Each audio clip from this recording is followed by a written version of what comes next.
No elephant in the room, but there is Muralidhar Goud garu. Sir, ఈ cinema చూసిన తర్వాత నేను అందరినీ అడిగిన క్వశ్చనే, మీలో కూడా ఒక స్ప్లిట్ పర్సనాలిటీ ఉంటుంది కదా, అది మీకు ఎక్కువగా ఏం చెప్తుంటుంది, ఏ విషయంలో టెంప్ట్ చేస్తుంది? నాకు టెంప్టేషన్ అనేది ఏముండదు మేడం. ఆ? నేను అందరికీ పెదనానండి. There is no elephant in me. నేనేమన్నా టెంప్టేషన్ అదే అవ్వాలి అనలేదు, ఏ టెంప్టేషన్ ఉంటుంది అని అన్నా. ఏ టెంప్టేషన్ ఉండదు. ఓకే. నాకు ఎలిఫెంట్సే లేవు. ఓ వావ్, బ్లింకర్స్ కట్టినటువంటి హార్స్ లాగా అలా ముందుకు వెళ్ళిపోతుంటారనమాట. టెంప్టేషన్ ఉండదు. త్రినేత్రుడు బాబోయ్ అంటూ ఫుల్గా ఎంటర్టైన్ చేసావు కదా అందరినీ. మరి బెస్ట్ కాంప్లిమెంట్ ఏంటి ఇప్పటి వరకు సినిమా రిలీజ్ అయిన తర్వాత? ఆ రోజు ఆ టేక్ అయినప్పుడే రవితేజ గారి నుంచి, ఇంకా తిరుమల కిషోర్ గారి నుంచి, ఇప్పుడే సునీల్ గారు కూడా అప్రిషియేట్ చేశారు. ఇలానే ఇంకా అప్రిషియేషన్స్ వస్తూ వీళ్ళందరితో మళ్ళీ వర్క్ చేయాలని కోరుకుంటున్నా. That's it. Wow, wonderful. Thank you so much. And Sunil గారు, ఇంతకుముందు మీరే విన్నారు కదా, కిరోసిన్ ఆయిల్ సుధా గురించి మాట్లాడండి అని చెప్పి వెనకాల నుంచి అడుగుతూ ఉన్నారు. మరి ఈ క్యారెక్టర్ గురించి మీ మాటలో మీరు ఎంతగా ఎంజాయ్ చేశారు, మీకు వచ్చిన బెస్ట్ రెస్పాన్స్ ఏంటి? నేను ఇలాంటి క్యారెక్టర్ ఇంతకుముందు చేసింది పెళ్ళం ఊరెళ్తేలో చేశానండి, అది చాలామందికి తెలుసు. ఇప్పుడు ఇది కిషోర్ ఏంటంటే ఇందులో ఇంకొంచెం స్టెప్ అహెడ్తో చేశాడు. ఈ సినిమాలో ఈ క్యారెక్టర్ నేను చాలా కాలం తర్వాత మళ్ళీ 10 మందిని నవ్వించే అవకాశం వచ్చిందండి. నేను చాలా బాగా ఎంజాయ్ చేశాను. చాలా కాలం తర్వాత నన్ను చూసుకుని నేను కొంచెంసేపు నవ్వుకున్నాను ఇందులో. వండర్ఫుల్. బట్ మనందరికీ సంక్రాంతి అంటే భీమవరం గుర్తొస్తుంది. మీ ఇద్దరు కాంబినేషన్ అలా స్క్రీన్ మీద చూస్తుంటే భీమవరం అని మీరు పల్సార్, లండన్ అందరూ కూడా కనెక్ట్ అవుతుంటారు.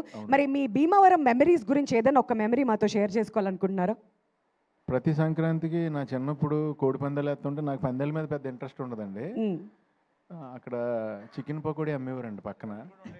అప్పుడు అక్కడ డబ్బులు కూడా ఉండేవి కాదు, అండ్ తిండి ఎక్కువ పిచ్చ కాబట్టి అక్కడ ఇంట్లో వండరు కదండి చికెన్ పకోడీలు లాంటివి. సో అక్కడికి ఉల్లిపాయ ప్లేస్ పైన చికెన్ పకోడీ ఇస్తాడు, అది తినడం కోసమని మేము పెద్దవాళ్ళు కూడా వెళ్ళేవాళ్ళం వాళ్ళ దగ్గరికి. వాళ్ళు అవి ఇవి పట్టుకోమంటే కోల్డ్ అవి పట్టుకునేవాళ్ళు, ఎందుకంటే లాస్ట్లో మనకి వాళ్ళు డబ్బులు ఇస్తే పకోడీ తిని రావచ్చు. అలాంటి మెమరీలు చాలా ఉన్నాయి. ఓకే. సో సంక్రాంతి అంటే బేసికలీ ఆ మెమరీస్ అన్ని గుర్తొస్తుంటాయి. సంక్రాంతి అంటే ఇంకా అక్కడ ఇంట్లో బయటకు వెళ్ళాలంటే టెన్షన్ అండి సంక్రాంతి రోజున, ఎందుకంటే మన ఇంట్లో అయ్యే వండుతారు, మన ఈదులో అందరింట్లో అయ్యే వండుతారు, అందరింట్లో సేల్ అవ్వాలి. అందు గురించి మన ఇంటికాడ అదే తిని వెళ్తాం, మళ్ళీ అదే ఇంకో 10 మంది పెడతారు మనకి. సాయం దాకా 10 ఇంట్లో తింటాం కదండి, అదొక టెన్షన్గా ఉండేది ఆ టైంలో. అర్థమైంది. Thank you so much for bringing up all those memories. And Raviteja garu, మీకోసం ఒక వీడియో వెయిట్ చేస్తుంది. మరి సంక్రాంతికి BMW రిలీజ్ అయ్యి బ్లాక్ బస్టర్ హిట్ అందుకుంది. మరి మీతో పాటు ఇంకొకరు కూడా సెలబ్రేట్ చేస్తున్నారంట. ఆ వీడియో ఏంటో వేస్తే చూడాలని మేము వెయిట్ చేస్తున్నాం. Can we have the video please?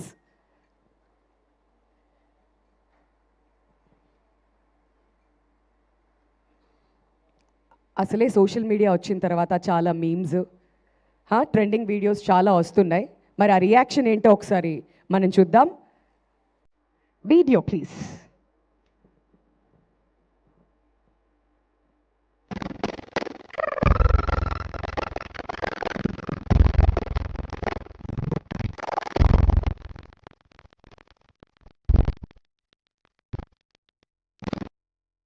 అందరూ బాగుండాలి, అందులో మనము ఉండాలి అనేటువంటి ఒక వీడియో అనమాట ఇది. బట్ ఇక్కడ బాస్ సినిమా హిట్, మీ సినిమా హిట్, మరి ఇద్దరు కలిసి ఆ స్టెప్పులు వేస్తున్నటువంటి వీడియో ఇప్పుడు వైరల్గా అవుతుంది. సార్, యువర్ రియాక్షన్ ఉంది. ఇక అది బాగా విపరీతంగా ఎంజాయ్ చేశారు దాన్ని. అండ్ అది 23 కదా, 23 లాస్ట్ 23 సంక్రాంతి కదా, 23. ఇప్పుడేమో సెపరేట్గా వచ్చి. సో ఐఎమ్ వెరీ హ్యాపీ అండి. అన్ని సినిమాలు బాగున్నాయి. ఈ రెండే కాదు, మొత్తం రిలీజ్ అయిన 4 సినిమాలు చాలా బాగున్నాయి. Very happy. మన లాస్ట్ టైం చెప్పినట్టు నేను ఈ సంక్రాంతి మంచి ఎంటర్టైన్మెంట్ సంక్రాంతి అవుద్దని నేను నమ్ముతున్నాను, నా ప్రగాఢ నమ్మకం అని చెప్పాను కదా, అదే జరిగింది. సో ఐఎమ్ వెరీ హ్యాపీ అండి. ఎస్.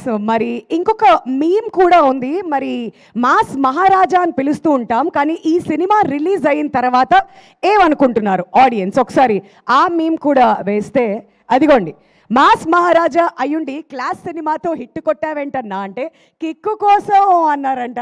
మరి అదేనా మీ రియాక్షన్? ఇంచుమించు అంతే. మరి కిక్కు కోసమే ఆడియన్స్ అందరికీ మొత్తానికి ఆ కిక్ అయితే లభించింది, ఆ కిక్ ఇచ్చారు. Thank you so much Raviteja garu, once again many congratulations మీకు. మరి అదనమాట సంగతి. ఇంకొంచెం టైం ఉంటే తర్వాత వెళ్ళి మళ్ళీ ఇంటరాక్ట్ అవుదాం. బట్ ఈలోపు మా త్రినేత్రుడు బాబోయ్ వచ్చే స్టేజ్ మీదకి ఆల్రైట్, మరి ఒక ఫెంటాస్టిక్ క్యారెక్టర్తో ఈ సినిమాలో మనందరి